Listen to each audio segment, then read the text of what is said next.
Hey guys, ஒரு சில Naruto கேரக்டர்ஸோட childhood ரொம்பவே சேடா இருந்திருக்கும். அதுலயும் நம்பர் 1ல இருக்க கேரக்டரோட சைல்ட்ஹுட் ரொம்ப சேடா இருந்திருக்கும். பட் அவன் இது மேல எல்லாம் கவனத்தை செலுத்தாம அவனோட வேலை என்ன இருந்துச்சோ அதை பண்ணிட்டு இருந்தான். பட் கண்டிப்பா அவன் கொன்ஹாவை சேர்ந்தவன் கிடையாது. சோ லாஸ்ட் வரைக்கும் பார்த்து தெரிஞ்சுக்கோங்க.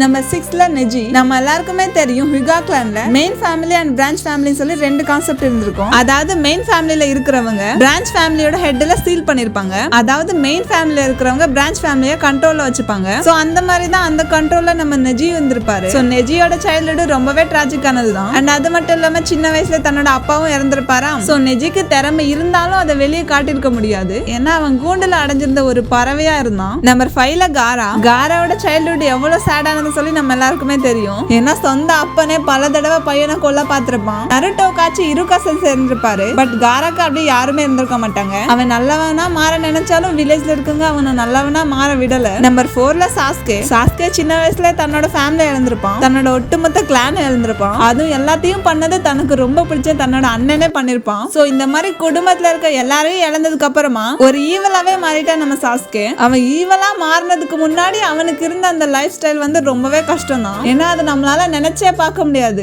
நம்பர் 3ல கக்காஷி. இந்த ஒட்டுமொத்த லிஸ்ட்லயும் நான் கக்காஷி தான் ஃபர்ஸ்ட் போட்டிருக்கணும். ஏன்னா பயபுல தன்னோட அம்மாவும் இழந்திருப்பான். பிறந்ததுக்கு அப்புறமா அப்பாவும் இழந்திருப்பான். தன்னோட ஃப்ரெண்டை இழந்திருப்பான். தன்னோட சென்ஸை இழந்திருப்பான். அது மட்டும் இல்லாம ஒரு சின்ன தவறெல்லாம் தன்னோட ஃப்ரெண்டையும் தன்னோட கையால இழந்திருப்பான். பட் இத்தனை பேரை இழந்ததுக்கு அப்புறமாவும் அந்த டார்க் சைட்ல இவர் போயிருக்க மாட்டாரு. சோ அதனாலதான் எனக்கு ஆல் டைம் ஃபேவரட்டா இருக்காரு கக்காஷி. நம்பர் 2ல நருட்டோ. என்னமா நம்பர் 2ல நருட்டோ போட்டிருக்கீங்க சொல்லி நீங்க சொல்றதெல்லாம் எனக்கு கேக்குது. ஏன்னா நருட்டோ பிறந்தப்ப அவனுக்குள்ள 9 டேல சீல் பண்ணிருவாங்க. பிறந்ததுக்கு அப்புறமே அப்பா அண்ட் அம்மா ரெண்டு பேருமே இறந்துருவாங்க. அதுக்கப்புறமா அவனோட வாழ்க்கையெல்லாம் இருந்தது ஆர்ஃபனேஜ்ல தான். அவனுக்கு லவ் கிடைக்கல, கேரிங் கிடைக்கல, சப்போர்ட் கிடைக்கல, சரியான டைமுக்கு சாப்பாடு கிடைக்கல.